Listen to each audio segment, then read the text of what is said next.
இன்றைக்கி எங்கள் ஏரியாவில் சடோனு, அதனால் நேரத்தோடு எழுந்திரிச்சு மாவுக்கு அரிசி பருப்பெல்லாம் கழுவி ஊற வச்சுட்டு, சரி துளசி கஷாயம் போட்டு கொடுமான்னாங்க அன்றைக்கி. சரி அதுக்காக தான் துளசி கஷாயம் போடுறதுக்கு மல்லி, சுக்கு, மிளகு எல்லாம் சேர்த்து நல்லா ஒன்று போல் நுணுக்கி எடுத்து சேர்த்துட்டு, தடுமம் பிடிச்ச மாதிரி இருக்குமா, அதனால் இந்த மாதிரி கஷாயமாக போட்டு கொடுன்னு சொன்னாங்க. அதனால தான் வீட்டு பக்கத்துலேயே நம்மக்கிட்ட இந்த துளசி செடி எல்லாமே இருக்குன்றதுனால டக்குன்னு ஈஸியாக எல்லாம் பிடிங்கி ஒரு கஷாயம் வச்சாச்சு.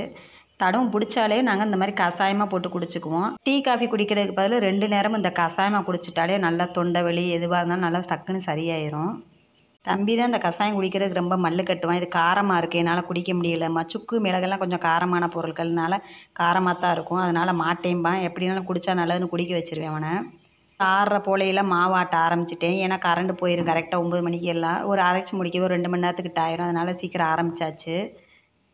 ஒரு பிஞ்சு மஞ்சத்தூள் போட்டு தான் கஷாயத்தில் கொதிக்க விடுவேன். இந்த தடவை மறந்துட்டேன். சரி நாட்டு சர்க்கரையை போட்டு கஷாயத்தை குடித்தாச்சு. நல்லா தான் இருந்துச்சு காரசாரமாக குடிக்கிறதுக்கு.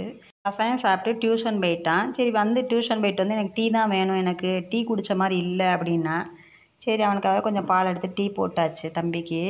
அம்மா சேனலில் வாரத்தில் ஒரு முறை ஏதாவது ஒரு நாள் லாங் வீடியோ வரும், கண்டிப்பாக பார்த்து சப்ஸ்கிரைப் பண்ணி சப்போர்ட் பண்ணுங்கள் ஃப்ரெண்ட்ஸ். இன்றைக்கின்னு சடோனாவும் ஆகிப்போச்சு. இன்றைக்கி புரட்டாசி சனிக்கிழமையும் வேறு.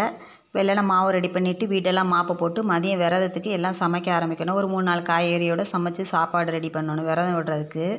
புரட்டாசி எல்லா சனிக்கிழமையும் விரதம் பிடிக்க முடியாட்டாலும் முதல் சனிக்கிழமையாவது விரதம் பிடிக்கணும். என்னென்ன சமைச்சிருக்கீங்கன்னா உருளைக்கிழங்கு மசியல், அவியல், முட்டைக்கோஸ் பொரியல், பருப்பு வடை, அப்பளம், பாயாசம், சாம்பார், ரசம், மோரெல்லாம் செஞ்சுருக்கேன் விரத சாப்பாட்டுக்கு.